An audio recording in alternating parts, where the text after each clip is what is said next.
ಸೌಜನ್ಯರ ಮಾವನೇ ತಲೆಬುರುಡಿ ಕೊಟ್ಟು ಸಿಕ್ಕಾಕೊಂಡಿದ್ದಾರೆ. ಧರ್ಮಸ್ಥಳ ಷಡ್ಯಂತ್ರವನ್ನ ಬಯಲಿಗೆಳೆದಿದ್ದೇ ರಿಪಬ್ಲಿಕ್.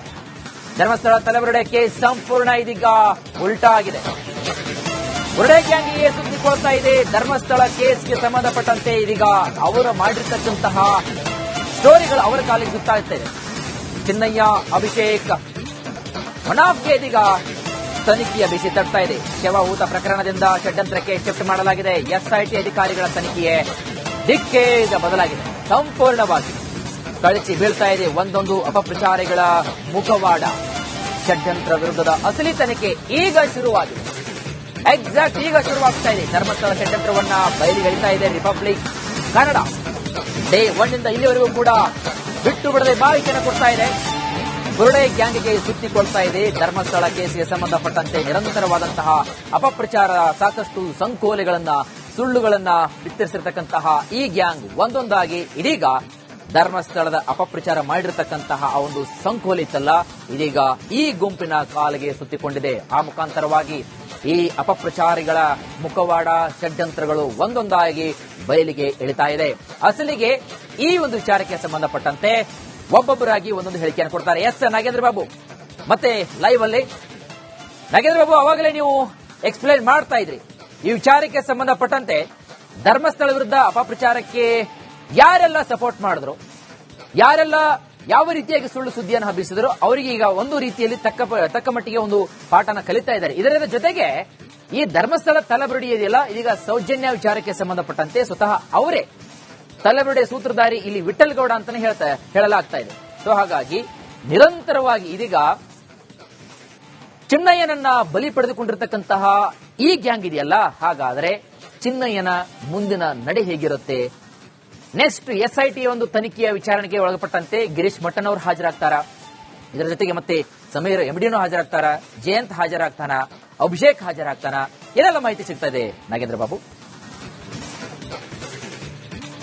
ವೀರೇಶ್, ಹಾಜರಾಗುವ ಪ್ರಶ್ನೆ ಇಲ್ಲ. ಇವಾಗ ಆಲ್ರೆಡಿ ಹಾಜರಾಗಿದ್ದಾರೆ 4 ಜನರನ್ನು ಕೂಡ. ಈಗ ಪ್ರಮುಖವಾಗಿ ಎಸ್ಐಟಿ ಅಧಿಕಾರಿಗಳು ಡ್ರಿಲ್ ಮಾಡ್ತಿದ್ದಾರೆ. ಮೊನ್ನೆ ಗಿರೀಶ್ ಮಟ್ಟನ್ ಅವರು ಕಳೆದ ವಾರ ಒಂದು ಎಸ್ಐಟಿ ಕಚೇರಿ ಒಳಗಡೆ ಹೋಗಿ ಒಂದು ಡಾಕ್ಯುಮೆಂಟ್ ನ ತಗೊಂಡೋಗಿ ಸಬ್ಮಿಟ್ ಮಾಡಿ ವಾಪಸ್ ಬಂದು ಹೊರಗಡೆ ಮಾಧ್ಯಮಗಳಿಗೆ ಒಂದು ಹೇಳಿಕೆಯನ್ನ ಕೊಟ್ಟಿದ್ರು. ಮಟ್ಟಣ್ಣನವರಿಗೆ ಢವಢವ ಶುರುವಾಗಿದೆ ಅಂತೇಳಿ ಒಂದು ರೀತಿಯಲ್ಲಿ ವ್ಯಂಗ್ಯವಾಗಿ ಆ ಒಂದು ಉತ್ತರವನ್ನ ಕೊಡುವಂತ ಕೆಲಸವನ್ನ ಮಾಡಿದ್ರು. ಆದ್ರೆ ಈಗ ಅಸಲಿ ಢವಢವ ಏನನ್ನೋದು ಗಿರೀಶ್ ಮಟ್ಟಣ್ಣನವರಿಗೆ ಗೊತ್ತಾಗ್ತಾ ಇದೆ. ಢವಢವ ಅನ್ನೋದೇನೋದು ಗೊತ್ತಾಗ್ತಾ ಇದೆ. ನೋಡಿ, ಜಯಂತ್, ಅಭಿಷೇಕ್, ಗಿರೀಶ್ ಮಟ್ಟಣ್ಣನವರ್, ವಿಠಲ್ ಗೌಡ, ಈ 4 ಜನರ ಪಾತ್ರ ಇಲ್ಲಿ ಒಬ್ಬೊಬ್ಬರದ್ದು ಒಂದೊಂದು ರೀತಿಯಾದಂತಹ ಪಾತ್ರ ಇರೋದು ಬಹುತೇಕ ಎಸ್ಐಟಿ ಸಾಬೀತು ಮಾಡಿದೆ. ನೋಡಿ, ಯಾವಾಗ್ಲೂ ಕೂಡ ಎಸ್ಐಟಿ ತನಿಖಾ ತಂಡ ಆತುರದ ತನಿಖೆಗೆ ಧುಮುಕೋದಿಲ್ಲ. ಆರಂಭದಲ್ಲಿ ಮೆರೆದಾಡೋದಕ್ಕೆ ಬಿಡ್ತಾರೆ, ಅವರ ಆರ್ಬಿಡಿಸೋದಕ್ಕೆ ಬಿಡ್ತಾರೆ, ಕೊನೆಯದಾಗಿ ಅವರ ಜುಟ್ಟಿಗೆ ಕೈ ಹಾಕುವಂತ ಕೆಲಸವನ್ನ ಮಾಡುತ್ತೆ ಎಸ್ಐಟಿ ತನಿಖಾ ತಂಡ ಅನ್ನೋದ್ರಲ್ಲಿ ಮತ್ತೊಮ್ಮೆ ಪ್ರೂವ್ ಆಗಿದೆ. ಆತರ ಬಿದ್ದು ಯಾರೋ ಬಂದು ಒಂದು ಮಾಹಿತಿಯನ್ನ ಕೊಟ್ಟರು ಅಂತ ಹೇಳಿ ಅಥವಾ ಚಿನ್ನಯ್ಯ ಹೇಳಿಬಿಟ್ಟ ಅಂತ ಹೇಳಿ ಎಲ್ಲರನ್ನೂ ಕೂಡ ಕರ್ಕೊಂಡ್ಬಂದು ಗುಡ್ಡೆ ಹಾಕೊಂಡು ವಿಚಾರಣೆಗೊಳಪಡಿಸುವಂತ ಕೆಲಸಕ್ಕೆ ಮುಂದಾಗ್ಲಿಲ್ಲ. ಒಬ್ಬೊಬ್ಬರನ್ನೇ ಕರೆಸಿಕೊಂಡು, ಒಬ್ಬೊಬ್ಬರನ್ನೇ ಅವರ ಹೇಳಿಕೆಗಳನ್ನ ಪಡೆದುಕೊಂಡು, ಒಬ್ಬೊಬ್ಬರನ್ನ ಲಾಕ್ ಮಾಡ್ತಾ ಇನ್ನೊಬ್ಬರನ್ನ ಲಾಕ್ ಮಾಡುವಂತ ಕೆಲಸವನ್ನ ಎಸ್ಐಟಿ ತನಿಖಾ ತಂಡ ಇಲ್ಲಿಯವರೆಗೂ ಕೂಡ ಮಾಡ್ಕೊಂಡು ಬಂದಿದೆ. ನೋಡಿ, ಇಲ್ಲಿ ಅಭಿಷೇಕ್ ವಿಡಿಯೋವನ್ನ ಮಾಡಿದ್ದ ಬಂಗ್ಲಾ ಗುಡ್ಡಕ್ಕೆ ಹೋಗಿ ಜಯಂತ ಜೊತೆಯಲ್ಲಿ, ಆ ಒಂದು ವಿಚಾರ ಜೊತೆಗೆ ಈ ಒಂದು ಅಭಿಷೇಕ್ ನ ಲಿಂಕ್ ಇತ್ತಲ್ಲ, ಸುಜಾತಾ ಭಟ್ನ ವಿಚಾರವಾಗಿ ಕೂಡ ಈತ ಲಿಂಕ್ ಇದೆ, ಕೇರಳದ ವಿಚಾರವಾಗಿ ಕೂಡ ಲಿಂಕ್ ಇರುವಂತದ್ದು. ಈತ ಒಂದಷ್ಟು ಜನ ಯೂಟ್ಯೂಬರ್ಗಳಿಗೆ ಕರೆ ಮಾಡಿ ಈ ತರದ ವಿಡಿಯೋ ಇದೆ, ಈ ತರದ ವಿಚಾರ ಇದೆ ಅಂತೇಳಿ ಅಪಪ್ರಚಾರವನ್ನ ಮಾಡುವಂತ ಕೆಲಸಕ್ಕೆ ಅಭಿಷೇಕ್ ಮುಂದಾಗಿದ್ದ. ವಿಚಾರಣೆ ಸಂದರ್ಭದಲ್ಲಿ ಹೌದು ನಾವಿದೆಲ್ಲ ಮಾಡಿದ್ದು ಅಂತೇಳಿ ಒಪ್ಪಿಕೊಳ್ಳೋದಕ್ಕೆ ಆರಂಭದಲ್ಲಿ ತಯಾರಿರಲಿಲ್ಲ.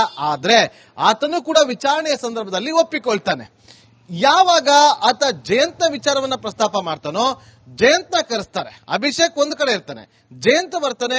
ಜಯಂತ್ ಡೆಲ್ಲಿ ಕರ್ಕೊಂಡೋಗಿದ್ದ ಚಿನ್ನಯ್ಯನನ್ನ, ಬೆಂಗಳೂರು ಕರ್ಕೊಂಡೋಗಿ ಅವನ ಮನೆಯಲ್ಲಿ, ಬಾಡಿಗೆ ಮನೆಯಲ್ಲಿ ಇರೋದಕ್ಕೆ ಒಂದು ಅವಕಾಶವನ್ನ ಮಾಡಿಕೊಟ್ಟಿದ್ದ, ಅಲ್ಲಿ ಕರ್ಕೊಂಡೋಗಿ ತಲೆಬುರುಡೆಯನ್ನ ಕೊಟ್ಟಿದ್ದ. ಇದೆಲ್ಲವೂ ಕೂಡ ಒಂದಷ್ಟು ಮಾಹಿತಿಗಳನ್ನ ಕಲೆ ಹಾಕಿದ್ದಂತ ಎಸ್ಐಟಿ ತನಿಖಾ ತಂಡ ಇದನ್ನ ಪ್ರಶ್ನೆಗಳನ್ನ ಮಾಡಿಕೊಂಡು ಜಯಂತ್ನ ಪ್ರಶ್ನೆ ಮಾಡ್ತಾ ಹೋಗ್ತಾರೆ. ನನ್ನ ಹತ್ರ ಧರ್ಮಸ್ಥಳಕ್ಕೆ ಸಂಬಂಧಪಟ್ಟಂತ ಡಾಕ್ಯುಮೆಂಟ್ಗಳಿದೆ, ಬೇರೆ ದಾಖಲೆಗಳಿದೆ, ಅದನ್ನ ಕೊಡ್ತೀನಿ ಅಂತೆಲ್ಲ ಹೇಳ್ಕೊಂಡು, ಆದ್ರೆ ಅದ್ಯಾವುದನ್ನು ಏನು ಕೂಡ ತಲೆ ಕೆಡಿಸಿಕೊಳ್ಳದಂತಹ SIT ತನಿಖಾ ತಂಡ ಆತನನ್ನು ಕೂಡ ಲಾಕ್ ಮಾಡುತ್ತೆ. ಆಮೇಲೆ ಮಟ್ಟಣ್ಣ ಅವರ ಹೆಸರು ಬರುತ್ತೆ, ಅದಾದ ಬಳಿಕ ವಿಠಲ್ಗೌಡ ಹೆಸರು ಬರುತ್ತೆ. ಈಗ ಅಂತಿಮ ಸ್ವರೂಪವನ್ನ SIT ತನಿಖೆ ಪಡೆದುಕೊಳ್ತಾ ಇದೆ ಅಂತಂದ್ರೂ ಕೂಡ ತಪ್ಪಾಗೋದಿಲ್ಲ. ವೀರೇಶ್, ಥ್ಯಾಂಕ್ ಯು ನಾಗೇಂದ್ರ ಬಾಬು ತಮ್ಮೆಲ್ಲ ಮಾಹಿತಿಗಾಗಿ. ಸೌಜನ್ಯರ ಮಾವನೇ ತಲೆಬುರುಡಿ ಕೊಟ್ಟು ಸಿಕ್ಕಾಕೊಂಡಿದ್ದಾರೆ. ಧರ್ಮಸ್ಥಳ ಷಡ್ಯಂತ್ರವನ್ನ ಬಯಲಿಗೆಳೆದಿದ್ದೆ ರಿಪಬ್ಲಿಕ್. ಧರ್ಮಸ್ಥಳ ತಲೆಬುರುಡೆಗೆ ಸಂಪೂರ್ಣ ಇದೀಗ ಉಲ್ಟಾ ಆಗಿದೆ. ಬುರುಡೆ ಗ್ಯಾಂಗಿಗೆ ಸುತ್ತಿಕೊಳ್ತಾ ಇದೆ. ಧರ್ಮಸ್ಥಳ ಕೇಸ್ಗೆ ಸಂಬಂಧಪಟ್ಟಂತೆ ಇದೀಗ ಅವರು ಮಾಡಿರ್ತಕ್ಕಂತಹ ಸ್ಟೋರಿಗಳು ಅವರ ಕಾಲಿಗೆ ಸುತ್ತಾಗ್ತಾ ಇದೆ. ಚಿನ್ನಯ್ಯ, ಅಭಿಷೇಕ್, ಮನಾಫ್ಗೆ ಇದೀಗ ತನಿಖೆಯ ಬಿಸಿ ತಟ್ತಾ ಇದೆ. ಶವ ಊತ ಪ್ರಕರಣದಿಂದ ಷಡ್ಯಂತ್ರಕ್ಕೆ ಶಿಫ್ಟ್ ಮಾಡಲಾಗಿದೆ. SIT ಅಧಿಕಾರಿಗಳ ತನಿಖೆಯೇ ದಿಕ್ಕೇ ಈಗ ಬದಲಾಗಿದೆ. ಸಂಪೂರ್ಣವಾಗಿ ಕಳಚಿ ಬೀಳ್ತಾ ಇದೆ ಒಂದೊಂದು ಅಪಪ್ರಚಾರಿಗಳ ಮುಖವಾಡ. ಷಡ್ಯಂತ್ರ ವಿರುದ್ಧದ ಅಸಲಿ ತನಿಖೆ ಈಗ ಶುರುವಾಗಿದೆ. ಎಕ್ಸಾಕ್ಟ್ ಈಗ ಶುರುವಾಗ್ತಾ ಇದೆ. ಧರ್ಮಸ್ಥಳ ಷಡ್ಯಂತ್ರವನ್ನ ಬಯಲಿಗೆಳಿತಾ ಇದೆ ರಿಪಬ್ಲಿಕ್ ಕನ್ನಡ. ಡೇ 1 ಇಂದ ಇಲ್ಲಿವರೆಗೂ ಕೂಡ ಬಿಟ್ಟು ಬಿಡದೆ ಮಾಹಿತಿಯನ್ನು ಕೊಡ್ತಾ ಇದೆ. ಬುರುಡೆ ಗ್ಯಾಂಗ್ಗೆ ಸುತ್ತಿಕೊಳ್ತಾ ಇದೆ. ಧರ್ಮಸ್ಥಳ ಕೇಸ್ಗೆ ಸಂಬಂಧಪಟ್ಟಂತೆ ನಿರಂತರವಾದಂತಹ ಅಪಪ್ರಚಾರ, ಸಾಕಷ್ಟು ಸಂಕೋಲೆಗಳನ್ನ, ಸುಳ್ಳುಗಳನ್ನ ಬಿತ್ತರಿಸಿರ್ತಕ್ಕಂತಹ ಈ ಗ್ಯಾಂಗ್ ಒಂದೊಂದಾಗಿ ಇದೀಗ ಧರ್ಮಸ್ಥಳದ ಅಪಪ್ರಚಾರ ಮಾಡಿರತಕ್ಕಂತಹ ಆ ಒಂದು ಸಂಕೋಲಿತ್ತಲ್ಲ, ಇದೀಗ ಈ ಗುಂಪಿನ ಕಾಲಿಗೆ ಸುತ್ತಿಕೊಂಡಿದೆ. ಆ ಮುಖಾಂತರವಾಗಿ ಈ ಅಪಪ್ರಚಾರಿಗಳ ಮುಖವಾಡ, ಷಡ್ಯಂತ್ರಗಳು ಒಂದೊಂದಾಗಿ ಬಯಲಿಗೆ ಇಳಿತಾ ಇದೆ. ಅಸಲಿಗೆ ಈ ಒಂದು ವಿಚಾರಕ್ಕೆ ಸಂಬಂಧಪಟ್ಟಂತೆ ಒಬ್ಬೊಬ್ಬರಾಗಿ ಒಂದೊಂದು ಹೇಳಿಕೆಯನ್ನು ಕೊಡ್ತಾರೆ. ಎಸ್ ನಾಗೇಂದ್ರ ಬಾಬು, ಮತ್ತೆ ಲೈವ್ ಅಲ್ಲಿ ನಾಗೇಂದ್ರ ಬಾಬು, ಅವಾಗಲೇ ನೀವು ಎಕ್ಸ್ಪ್ಲೇನ್ ಮಾಡ್ತಾ ಇದ್ರಿ ಈ ವಿಚಾರಕ್ಕೆ ಸಂಬಂಧಪಟ್ಟಂತೆ ಧರ್ಮಸ್ಥಳ ವಿರುದ್ಧ ಅಪಪ್ರಚಾರಕ್ಕೆ ಯಾರೆಲ್ಲ ಸಪೋರ್ಟ್ ಮಾಡಿದ್ರು, ಯಾರೆಲ್ಲ ಯಾವ ರೀತಿಯಾಗಿ ಸುಳ್ಳು ಸುದ್ದಿಯನ್ನು ಹಬ್ಬಿಸಿದ್ರು, ಅವರಿಗೆ ಈಗ ಒಂದು ರೀತಿಯಲ್ಲಿ ತಕ್ಕ ಮಟ್ಟಿಗೆ ಒಂದು ಪಾಠನ ಕಲಿತಾ ಇದ್ದಾರೆ. ಇದರ ಜೊತೆಗೆ ಈ ಧರ್ಮಸ್ಥಳ ತಲೆಬುರುಡಿ ಇದೆಯಲ್ಲ, ಇದೀಗ ಸೌಜನ್ಯ ವಿಚಾರಕ್ಕೆ ಸಂಬಂಧಪಟ್ಟಂತೆ ಸ್ವತಃ ಅವರೇ ತಲೆಬುರುಡೆ ಸೂತ್ರಧಾರಿ ಇಲ್ಲಿ ವಿಠಲ್ಗೌಡ ಅಂತಾನೆ ಹೇಳಲಾಗ್ತಾ ಇದೆ. ಸೊ ಹಾಗಾಗಿ ನಿರಂತರವಾಗಿ ಇದೀಗ ಚಿನ್ನಯ್ಯನನ್ನ ಬಲಿ ಪಡೆದುಕೊಂಡಿರತಕ್ಕಂತಹ ಈ ಗ್ಯಾಂಗ್ ಇದೆಯಲ್ಲ, ಹಾಗಾದ್ರೆ ಚಿನ್ನಯ್ಯನ ಮುಂದಿನ ನಡೆ ಹೇಗಿರುತ್ತೆ? ನೆಕ್ಸ್ಟ್ SIT ಒಂದು ತನಿಖೆಯ ವಿಚಾರಣೆಗೆ ಒಳಪಟ್ಟಂತೆ ಗಿರೀಶ್ ಮಟ್ಟನ್ ಅವರು ಹಾಜರಾಗ್ತಾರಾ? ಇದರ ಜೊತೆಗೆ ಮತ್ತೆ ಸಮೀರ್ MDನೂ ಹಾಜರಾಗ್ತಾರಾ? ಜಯಂತ್ ಹಾಜರಾಗ್ತಾನ? ಅಭಿಷೇಕ್ ಹಾಜರಾಗ್ತಾನ? ಏನೆಲ್ಲ ಮಾಹಿತಿ ಸಿಗ್ತಾ ಇದೆ ನಾಗೇಂದ್ರ ಬಾಬು?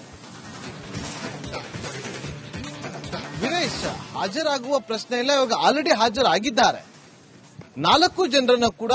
ಈಗ ಪ್ರಮುಖವಾಗಿ SIT ಅಧಿಕಾರಿಗಳು ಡ್ರಿಲ್ ಮಾಡ್ತಿದ್ದಾರೆ. ಮೊನ್ನೆ ಗಿರೀಶ್ ಮಟ್ಟನ್ ಅವರು ಕಳೆದ ವಾರ ಒಂದು SIT ಕಚೇರಿ ಒಳಗಡೆ ಹೋಗಿ ಒಂದು ಡಾಕ್ಯುಮೆಂಟ್ ನ ತಗೊಂಡೋಗಿ ಸಬ್ಮಿಟ್ ಮಾಡಿ ವಾಪಸ್ ಬಂದು ಹೊರಗಡೆ ಮಾಧ್ಯಮಗಳಿಗೆ ಒಂದು ಹೇಳಿಕೆಯನ್ನ ಕೊಟ್ಟಿದ್ರು. ಮಟ್ಟಣ್ಣನವರಿಗೆ ಢವಢವ ಶುರುವಾಗಿದೆ ಅಂತೇಳಿ ಒಂದು ರೀತಿಯಲ್ಲಿ ವ್ಯಂಗ್ಯವಾಗಿ ಆ ಒಂದು ಉತ್ತರವನ್ನ ಕೊಡುವಂತ ಕೆಲಸವನ್ನ ಮಾಡಿದ್ರು. ಆದ್ರೆ ಈಗ ಅಸಲಿ ಢವಢವ ಏನನ್ನೋದು ಗಿರೀಶ್ ಮಟ್ಟಣ್ಣನವರಿಗೆ ಗೊತ್ತಾಗ್ತಾ ಇದೆ. ಢವಢವ ಅನ್ನೋದೇನೋದು ಗೊತ್ತಾಗ್ತಾ ಇದೆ. ನೋಡಿ, ಜಯಂತ್, ಅಭಿಷೇಕ್, ಗಿರೀಶ್ ಮಟ್ಟಣ್ಣನವರ್, ವಿಠಲ್ಗೌಡ, ಈ 4 ಜನರ ಪಾತ್ರ ಇಲ್ಲಿ ಒಬ್ಬೊಬ್ಬರದ್ದು ಒಂದೊಂದು ರೀತಿಯಾದಂತಹ ಪಾತ್ರ ಇರೋದು ಬಹುತೇಕ SIT ಸಾಬೀತು ಮಾಡಿದೆ. ನೋಡಿ, ಯಾವಾಗ್ಲೂ ಕೂಡ